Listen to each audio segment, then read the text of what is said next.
ದೇಶದ 2 ರಾಜ್ಯಗಳಿಗೆ ಈಗ ಮುಖ್ಯಮಂತ್ರಿಯ ಅವಶ್ಯಕತೆ ಇದೆ. ಅವೆರಡೂ ರಾಜ್ಯಗಳಿಗೆ ಬೇಕಿರುವುದು ಬಿಜೆಪಿಯ ಮುಖ್ಯಮಂತ್ರಿ. ಈ 2 ರಾಜ್ಯಗಳ ಮಧ್ಯದಲ್ಲಿ 8 ಮಂದಿ ಹೆಸರು ಕೇಳಿಬರುತ್ತಿದೆ.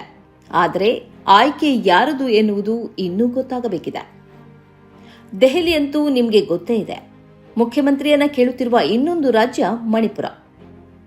ಮಣಿಪುರದಲ್ಲಿ ಈಗ ಕೊನೆಗೂ ತೊಲಗಿತು ಪೀಡೆ ಎನ್ನುವಂತಹ ವಾತಾವರಣ ಕಾಣುತ್ತಿದೆ.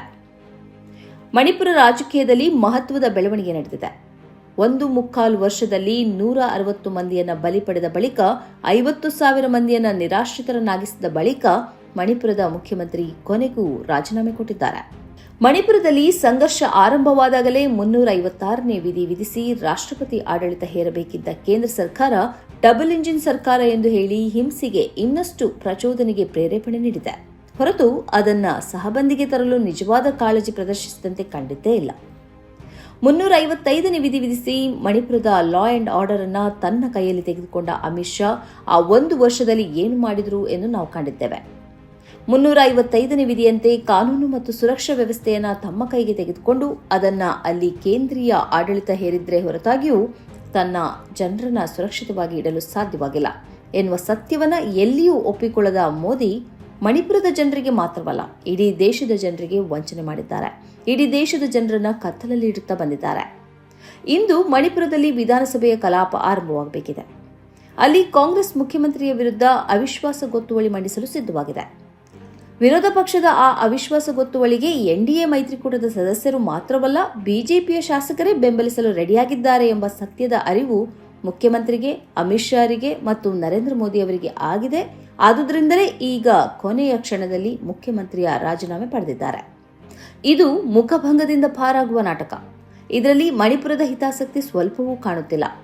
ವರ್ಷದ ಹಿಂದಿನಿಂದಲೇ ಬಿಜೆಪಿಯ ಶಾಸಕರು ಭಾರಿ ದೆಹಲಿಗೆ ಹೋಗಿ ತಮ್ಮ ಅಸಮಾಧಾನವನ್ನು ಹೇಳಿ ಬಂದಿದ್ರು.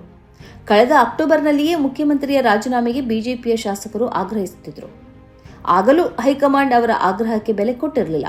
ಅದು ಏನಾದರಾಗಲಿ ಹೇಗಾದರಾಗಲಿ ಮುಖ್ಯಮಂತ್ರಿ ಸ್ಥಾನದಿಂದ ಬೀರೇನ್ ಸಿಂಗ್ರನ್ನ ಇಳಿಸುವ ಸಂದರ್ಭ ಬಂದ್ರೆ ನಾವು ಇಳಿಸುವವರ ಜೊತೆ ಇರುತ್ತೇವೆ ಎಂದು ಎಚ್ಚರಿಕೆಯನ್ನ ಇತ್ತೀಚೆಗೆ ನೀಡಿದ್ದರು.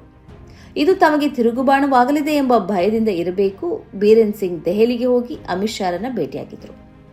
ಅಲ್ಲಿಂದ ಬಂದ ದಿನವೇ ಮಣಿಪುರದ ರಾಜ್ಯಪಾಲರಿಗೆ ರಾಜೀನಾಮೆ ಪತ್ರ ಸಲ್ಲಿಸಿದರು.